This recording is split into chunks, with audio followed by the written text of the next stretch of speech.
সুপ্রিয় শিক্ষার্থী, welcome to math park. আশা করি সকালে ভালো আছেন। তো আজকে আলোচনা করবো হচ্ছে অনার্স প্রথম বর্ষের ক্যালকুলাস 1 মেজর থেকে চ্যাপ্টার 1 এর একটি এক্সাম্পল। ইতিপূর্বে হচ্ছে আমরা চ্যাপ্টার 1A থেকে একটি ফাংশন দেওয়া ছিল। এই ফাংশন সাধারণত সমীকরণ, সেট এবং পরম মান আকারে দেওয়া ছিল। তা থেকে আমরা ডোমেন এবং রেঞ্জের মান নির্ণয় করেছি।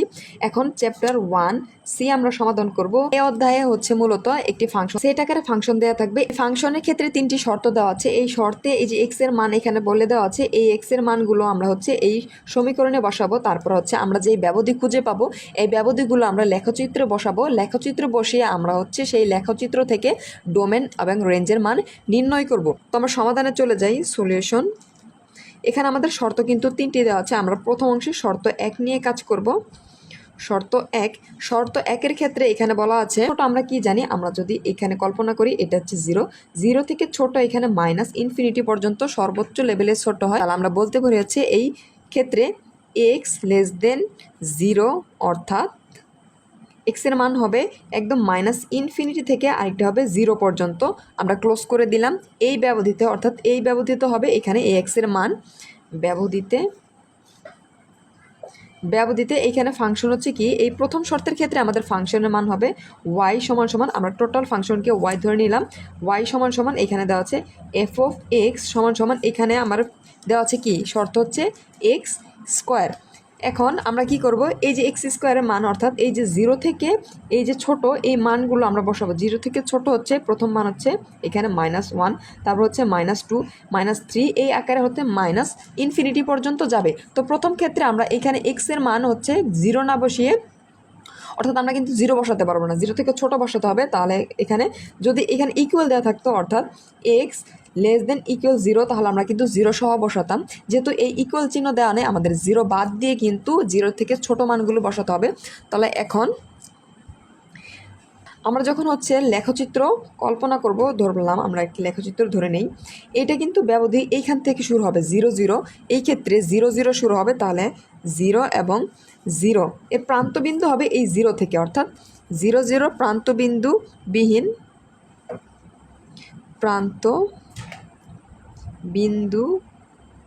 বিহীন এবং আমরা যখন কি করব, এই মান বসাবো, যখন আমরা এই ব্যবধিতে -1 বসাবো, এখানে -1 x স্কোয়ারের জায়গায় আমরা যদি -1 বসাই স্কোয়ার, তাহলে হয় কি স্কোয়ার -1, অর্থাৎ -1কে স্কোয়ার করলে আমরা পাই 1, তাহলে এই ক্ষেত্রে আমাদের হবে 1। এবং আবার যদি আমরা -2 বসাই, এখানে -2 বসালে আমরা কি পাই, -2 স্কোয়ার করলে হয়ে যায় 4, তাহলে আমরা -2 বসালে এর মান পাবো হচ্ছে 4। এখন এই মানগুলো যদি আমরা লেখচিত্রে বসাই, প্রথম অংশে -1 আমরা জানি হচ্ছে এটা হচ্ছে x এবং এটা হচ্ছে x, এটা x প্রাইম, এটা হচ্ছে y এবং নিচে থাকে আমার হচ্ছে y প্রাইম। তো এটা হচ্ছে মাইনাসের দিক, এটা হচ্ছে পজিটিভ দিক, এটা হচ্ছে পজিটিভ, এটা হচ্ছে নেগেটিভ। তো এখানে x এর মান -1, তো এইখানে হবে -1, তাহলে এদিকে হবে +1, y এর মান হবে, এটা হচ্ছে x এর ভ্যালু, এটা কিন্তু y এর ভ্যালু, আমি একটু হাইলাইট করে দিচ্ছি। প্রথম অংশে এটা হচ্ছে x এর ভ্যালু, এটা y এর ভ্যালু, এটা x এর ভ্যালু, এটা হচ্ছে y এর ভ্যালু, অর্থাৎ এখানে কিন্তু এটা ডট ডট ডট আমরা হচ্ছে 3 বসাতে পারতাম। যদি 3 বসাতাম তাহলে কিন্তু y এর একটি মান আসতো, x এর মান -4 বসাতে পারতাম, তাহলে একটি মান আসতো। এই মাইনাস ইনফিনিটি পর্যন্ত আমরা মান বসাতে পারি, কিন্তু আমরা শুধুমাত্র 2টি মান নিলাম। এখানে এই বিন্দুগামী এই বিন্দু সমূহগামী, যেহেতু অনেকগুলো বিন্দু হবে তাই বিন্দু সমূহগামী কি অংশ নির্দেশ করে আমি একটু পরে বুঝিয়ে দিচ্ছি। প্রথম অংশে আমরা এই অংশটুকু লেখচিত্রে বসাবো। এখানে -1 আমি দিয়ে দিলাম, এই যে -1 এই বিন্দু, তারপর হচ্ছে পজিটিভ দিকে 1, অর্থাৎ y এর মান এইখানে 1 পর্যন্ত হবে। তাহলে এইখানে হয় এই অংশ বরাবর হচ্ছে আমাদের বিন্দু। তারপরে দ্বিতীয় ক্ষেত্রে x এর মান হবে -2, এখানে হবে মাইনাস এবং y এর মান হবে 4। তাহলে এদিকে 1 2 3 4 আমরা যদি বিবেচনা করি, তাহলে এখানে 2 এই অংশ বরাবর 4 হলে এখানে আমায় হয় এই ক্ষেত্রে 4। এখন আমরা যদি যোগ করে দেই, তাহলে এই ক্ষেত্রে মান কি হয়, এরকম কিছু একটা মান হয়। আমরা যখন 3 - 3 বসাবো তখন এর আরেকটি মান আসবে, তখন আরও উপর দিকে চলে যাবে, অর্থাৎ পর্যায়ক্রমিকভাবে একদম -ইনফিনিটি পর্যন্ত কিন্তু এই মানটা হবে। এটা কিন্তু প্যারাবোলার হচ্ছে অংশবিশেষ নির্দেশ করে, এই সমীকরণ নির্দেশ করে কিভাবে আমি বলছি। যখন কি একটি সমীকরণ এই যে এক্স বরাবর যখন এইভাবে উপর দিকে উঠে যায়, অর্থাৎ এদিকে উপর দিকে এই যে ওয়াই অক্ষের দিকে উপর দিকে উঠে যাবে, এটা এই অংশে থাকতে পারতো, তখন এটা হচ্ছে প্যারাবোলার। সোজা আমরা জানি এটা হচ্ছে রেখাংশ প্রকাশ করে, এই যে এইভাবে সোজা গেলে যদি কোনো কিছু থাকে, অর্থাৎ এই যে উপর দিকে উঠে যাচ্ছে বা এই ক্ষেত্রে নিচের দিকে থাকতে পারতো, তখন এইটা হচ্ছে মূলত আমরা বলে দেব প্যারাবোলার। আবার কখনো যদি এই নিচে থেকে এই উপর অংশ থেকে এই নিচের দিকে যায়, তখন হচ্ছে আয়তকার। এই নিয়ে একটা ভিডিও আছে, অবশ্যই দেখে নেবেন। এখানে আমরা লিখে নিয়েছি হচ্ছে সমীকরণটি কি করে, প্যারাবোলার অংশবিশেষ সমীকরণ নির্দেশ করে। এবং শর্ত 2 এর ক্ষেত্রে আমরা লিখব শর্ত 2। এক্ষেত্রে এখানে মান দেওয়া আছে কি, এক্স এর মান হচ্ছে 0 থেকে 0 সহ হচ্ছে এক্সের চেয়ে ছোট, আবার হচ্ছে 1 পর্যন্ত, অর্থাৎ 1 থেকে 0 পর্যন্ত। এই যে আমরা এখানে নেব 0 থেকে এই যে +1, এই 0 সহ 1 সহ হচ্ছে এইটুকুর মান হবে এখানে এক্সের মান। তাহলে এই ক্ষেত্রে এই ব্যবধিতে আমরা ওয়াইয়ের মান বসাবো। ব্যবধিতে হচ্ছে ওয়াই, আমাদের ওয়াই ফাংশন হবে এই সম্পূর্ণ অংশটুকু, ওয়াই সমান f(x) সমান সমান এখানে দেওয়া আছে এক্স। এক্সের ক্ষেত্রে আমরা কি বসাবো, একবার হচ্ছে এই 0 বসাবো, আবার হচ্ছে কি বসাবো 1 বসাবো, অর্থাৎ দুটি মান কিন্তু দেওয়া আছে এখানে 0 এবং 1 সহ বসাবো। তাহলে হয় একটি, যখন আমরা 0 বসাবো এখানে এক্সের ক্ষেত্রে যে এখানে দেওয়া আছে, আমি একটু হাইলাইট করে দিচ্ছি, এই যে ফাংশনে দেওয়া আছে f(x) সমান সমান এক্স, এক্সের জায়গায় আমরা 0 বসালে এখানে কিন্তু মান হয়েছে 0। আবার যখন এক্সের মান আমরা 1 বসাবো এর মান হয়ে যায় 1, অর্থাৎ 0-র ক্ষেত্রে এক্সের মান 0 বসালে ওয়ার মান হচ্ছে 0, এক্সের মান হচ্ছে যখন 1 বসাবো ওয়ার মান তখন আসবে 1। তাহলে এই ব্যবধিতে আমরা হচ্ছে মান পাই 0, 0 এবং যখন 1 বসাই তখন এর মান পাই হচ্ছে 1। তাহলে আমরা যখন লেখচিত্রে বসাবো, আমরা 0 ক্ষেত্রে এই যে 0, তখন এর মান হয়ে যায় 0, এর মান 0তেই থাকে।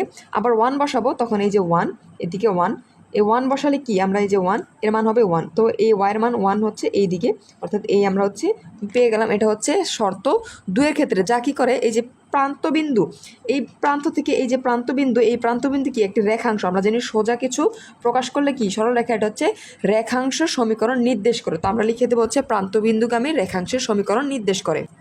তবে দ্বিতীয় শর্ত আমাদের হচ্ছে রেখাংশ নির্দেশ করে। এখন হচ্ছে তৃতীয় শর্তের ক্ষেত্রে এখানে আমাদের বসাতে হবে, শর্ত দেওয়া আছে এক্সের মান কি হবে এই 1 থেকে বড়, অর্থাৎ বড় মানে আমরা জানি হচ্ছে এ 1 থেকে পজিটিভ, এই যে এখানে 1 থেকে একদম পজিটিভ ইনফিনিটি পর্যন্ত যাবে। তাহলে আমরা শর্ত 3 নিয়ে কাজ করব। শর্ত 3-এর ক্ষেত্রে আমাদের বলা হচ্ছে এক্সের মান হবে, শর্ত 3-এর ক্ষেত্রে আমাদের বলা হচ্ছে এক্সের মান হবে 1 থেকে বড় মানগুলো, অর্থাৎ আমরা জানি কি 1 থেকে বড় মান হচ্ছে যাবে 1 এবং পজিটিভ ইনফিনিটি পর্যন্ত যাবে। এই ব্যবধিতে আমরা হচ্ছে ফাংশনের মান পাবো। ফাংশন আমাদের দেওয়া আছে ওয়াই সমান সমান f(x), এই ক্ষেত্রে দেওয়া আছে 1/x, তাহলে সমান সমান 1/x, অর্থাৎ এই এক্সের জায়গায় এই 1 থেকে বড়, এই যে 1 থেকে বড় হচ্ছে পজিটিভ ইনফিনিটি পর্যন্ত আমরা যে কোনো মান বসাবো। এবং এর বিন্দু কি হবে আমাদের কিন্তু বলে দেওয়া আছে এইখানে, আমি একটু হাইলাইট করে দিচ্ছি। এর বিন্দু হবে এই যে প্রান্তবিন্দু কি হবে এই 1, 1, এবং এই ক্ষেত্রে যেহেতু 0 থেকে ছোট নির্দিষ্ট করে দেওয়া আছে, এর প্রান্তবিন্দু হবে 0, 0। তাহলে তৃতীয় ক্ষেত্রে এর হবে বিন্দুবিহীন কি হবে একটি, আমরা বলতে পারি এখানে একটি 1, 1 বিন্দুবিহীন, অর্থাৎ এই বিন্দুবিহীন কারণ এখানে কিন্তু ইকুয়াল দেওয়া নেই। যদি ইকুয়াল দেওয়া থাকতো আমরা হচ্ছে 1 সহ নিতাম, কিন্তু এখানে বলা আছে 1 থেকে বড়, 1 থেকে বড় আমরা যে কি 1 বাদে এখানে এই যে বড় 2 থেকে শুরু হবে, এই 2 থেকে আমরা হচ্ছে মান নিব।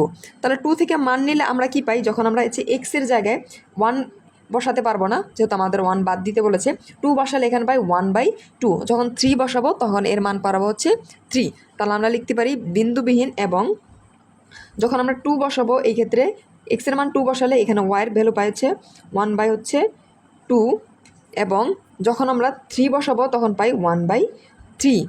এই ... অর্থাৎ আমরা কিন্তু এই ক্ষেত্রে হচ্ছে যেহেতু আমাদের হচ্ছে 3 থেকে একদম 1-এর পর একদম পজিটিভ, অর্থাৎ 1 থেকে শুরু করে এই যে 1-এর পর একদম পজিটিভ ইনফিনিটি পর্যন্ত আমরা কিন্তু ... আরও মান বসাতে পারি, 4 বসাতে পারি, 5 বসাতে পারি, এরকম পর্যায়ক্রমিকভাবে ইনফিনিটি পর্যন্ত বসাতে পারি। আমরা হচ্ছে 2টি মান নিয়ে যেহেতু ইতিপূর্বে কাজ করেছি, আমরা এখানে 2টি মান নিলাম।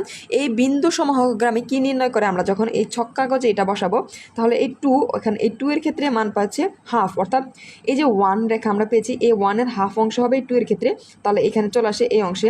আবার 3 যখন বসাবো এটা 3, তার হচ্ছে 1/3 অর্থাৎ এই হাফের চাইতে আরও কম, অর্থাৎ এই অংশে চলে আসবে। আবার যদি আমরা 4 বসাই, এই 4-এর ক্ষেত্রে কিন্তু 1/4 অর্থাৎ এই অংশের থেকে আরও কম, এই অংশে চলে আসবে। 1/5-এর ক্ষেত্রে আরও কাছাকাছি এই অংশ নিচের দিকে নেমে যাবে।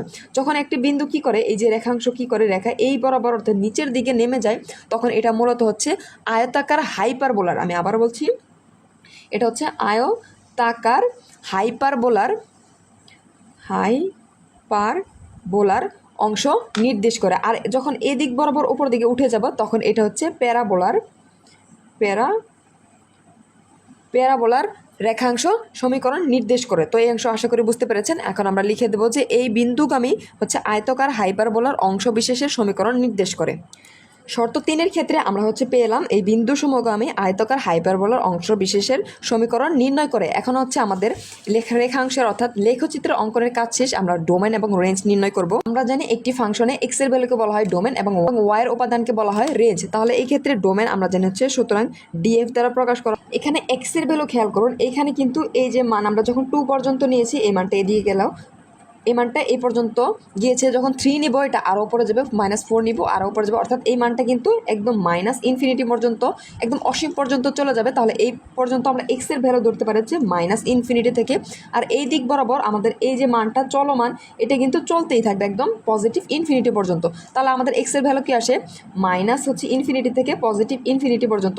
আমরা জানি -ইনফিনিটি থেকে পজিটিভ ইনফিনিটি পর্যন্ত সকল রিয়েল নাম্বার নির্দেশ করা হয়। তাহলে আমাদের ডোমেন হবে সকল রিয়েল নাম্বার। এটা হচ্ছে আমাদের ডোমেনের মান। এবং আমরা রেঞ্জ নির্ণয়ের ক্ষেত্রে আমরা জানি রেঞ্জ আরএফ দ্বারা প্রকাশ করা হয়। রেঞ্জ হবে এই যে ওয়াইয়ের ভ্যালু যা ছিল, এটা হচ্ছে রেঞ্জের মান। ওয়াই এখানে কিন্তু এই যে নেগেটিভ ইনফিনিটির দিকে কোনো মান নেই, কিন্তু ওয়াইয়ের ভ্যালু শুরু হচ্ছে এই যে 0, এখানে 0 ছিল, এই 0 থেকে শুরু হয়। তাহলে প্রথম অংশে আমাদের এখানে থাকবে হচ্ছে 0 থেকে, তাহলে হচ্ছে এই 0 এবং ওপর দিকে কি যায়, এই যে এটা হচ্ছে এই যে চলমান অবস্থায় রয়েছে, এটা আমরা যখন এদিকে ভ্যালু বাড়াবো, এটা কিন্তু একদম এই পর্যন্ত অসীম পর্যন্ত, অর্থাৎ এদিকে থাকবে হচ্ছে এই পজিটিভ ইনফিনিটি, এটা হচ্ছে নেগেটিভ ইনফিনিটি। তাহলে এই পজিটিভ ইনফিনিটি পর্যন্ত বাড়তে থাকবে, তাহলে এখানে হবে ইনফিনিটি পর্যন্ত। এটা হচ্ছে আমাদের রেঞ্জের মান। আশা করি বুঝতে পেরেছেন। যদি কোনো অংশ বুঝতে সমস্যা, অবশ্যই কমেন্ট সেকশনে জানাবেন এবং ম্যাথ পার্কের সাথে থাকবেন। ধন্যবাদ।